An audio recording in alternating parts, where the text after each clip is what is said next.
Yeah, your favorite Terry Little Bacon Bear at the 2020 International Women's Day Show, Women's History Day Show. Just about the women and just about the girls and all the talent that we have here in the DMV and the talent that stops by. Hey. So I don't think we've ever met before, but you seem to be a kindred spirit already. We've already connected on the fact that we're both young-spirited. Yes. And hungry, and then also raspy voice. So I feel like I should just talk tea drinkers. Tea drinkers. Yeah. So is this your first time to the city, Kiana? No, I've actually played this venue twice before this. Really? Yeah. So is it always exciting when you come back here? I love it here. DC. I always try to make a stop to Howard. DMV, if you guys did not know the voice that you're hearing right now, she is Miss Kiana Lede. Hey. The lady with the pretty eyes that's got the R&B world talking right now. Oh, thanks. So I'll just lead with that. So Howard University, you've never stopped there? I have stopped there. I had a friend who went there for a couple years. Did you come back and visit a lot? Yeah, I mean, I was just touring for like 2 years straight, so we always came through, and it became like a tradition. Two of my best friends would come and fly in just for this show and to hang out in DC. I always ask that question because it tells me and it gives me like backstory as to where like an R&B artist, like where their heart is. And DC is such an R&B city. We're all about women. We're all about black women specifically. Like this is a strong place for it. So when you said that you spent some time here, it's like, okay, somebody's taking care of her. Somebody pointed her in the right direction. So at this point, how long have you been singing and performing? I've been singing and performing literally my entire life since I was like 2 or 3 years old. Professionally, I got signed for the first time when I was 15. 15. Dropped at 17. Then signed again when I was like 19. Well, I want to stop you at the dropped part, not because it's just like a low point in your life, but I have a segment on my show devoted to local artists and independent artists and artists that are just trying to get their shine and their buzz for the very first time. And I've played hundreds of artists now at this point, and sometimes it's about cheering them up kind of after they don't win or they don't lose, and it's a lot of artists trying to get it out of the mud. What would you say to an artist that is needing to find that second wind, you know? That's a good question. I mean, for me, I really just had the best people surrounding me at the time. Like I had Rice and Peas, these producers who I met in my first deal. And I was really depressed for like 6 months. I didn't come out of my room. And then, once those 6 months were... the time was running out, and they were like my brothers, and they really picked me up and were like, we have to get you in the studio, even if it's just to make covers. Like, we'll start small, we'll start simple, it'll just be us. And it made me really comfortable in the studio again. Would you say that that's also what like breaks your writer's block when you ever have it? Like just honing in? Yeah, I think just breaking free and being able to get out of that headspace of I'm a perfectionist, so like getting out of that perfectionism and like being able to just groove or just jam. Like when I'm at soundcheck and I'm able to just jam with my band, like that's the best feeling in the world, and it really does get you out of your head. Yeah, no, for sure, because sometimes it just takes the warm up, and that might be the best take that you end up getting of the song, just the warm up and the comfort spots. When you are feeling lowest, what else cheers you up from the inside out? Do you eat? Do you take walks? Like, because I'm not an emotional eater, but I'd be eating like sure. Yeah, I like to take walks. I live in a really like busy part of LA, just so I can walk around. And I like just doing adventurous things like camping. Do I have something like that? No, I was laughing at my own face. Okay. I feel like there's something in my own face. No, you look great. You look great. I would tell you.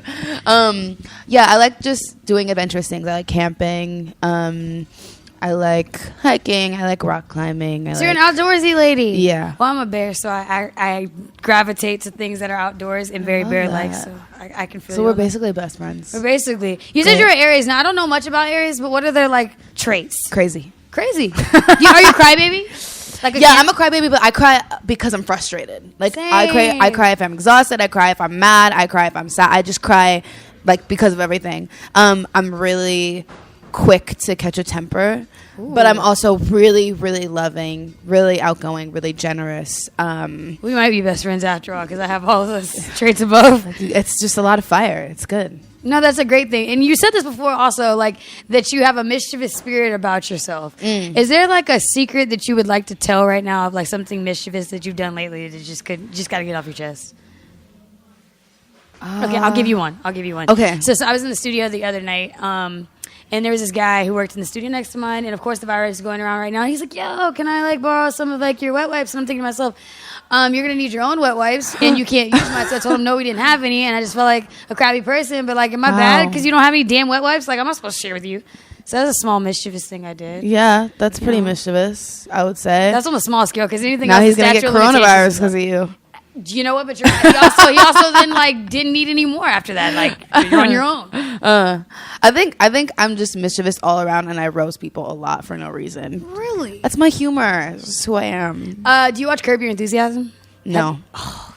I know. Because as you say that you like to like really press on people's hot buttons, that might be a good show for you. No, I like Curb, but I love The Office. And before I can ever get to Curb, I know she was gonna say. I've watched The Office 6 times from the beginning through the entire thing. What's your favorite character off of The Office? That's so hard. I feel like it changes like every You like week. Pam, don't you? No, what? You don't like a Pam Beasley? I mean, Pam is what cool. What the hell did Pam do to you? No, Pam is cool, but there's also Kevin, and there's Creed, and there's Michael Scott. Do you believe that Creed is in fact the Scranton killer?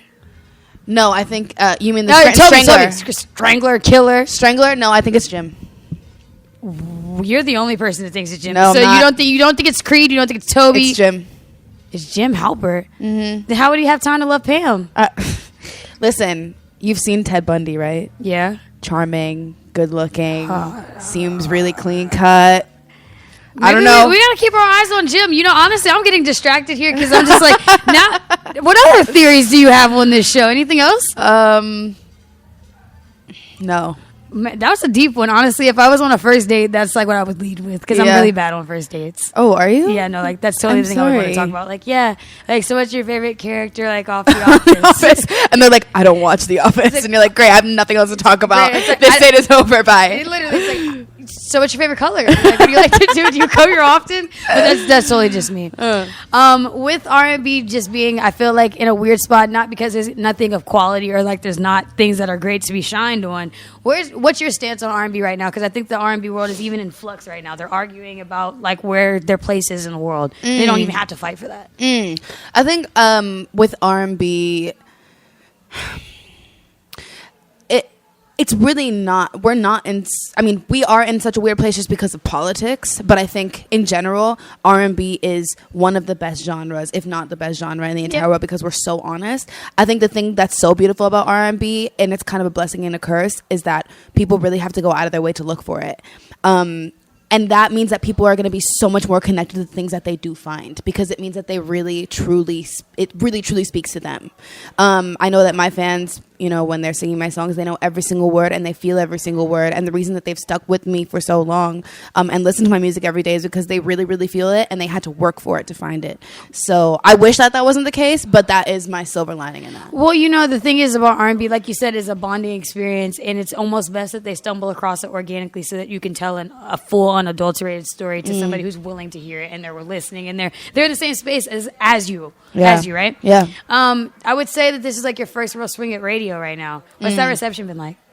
I mean, it's been great. It's actually my second time. Okay. My first time was X, but I didn't write the song. So Mad at Me coming out, I wrote the song, and I'm just really proud that it's my own pen.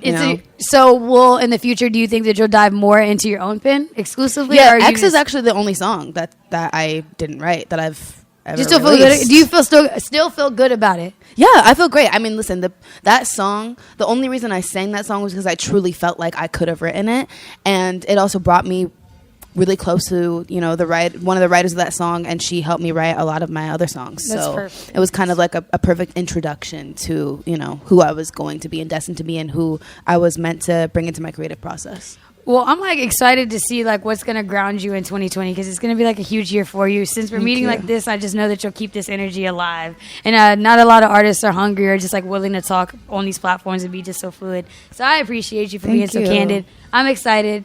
You have fans here in the DMV. Is there anything you want to pass on to them? I love you. Period. Period. Well, 2020 is in the bag like that. Women's Day show, your favorite Terry Little Bacon Bear signing off your radio.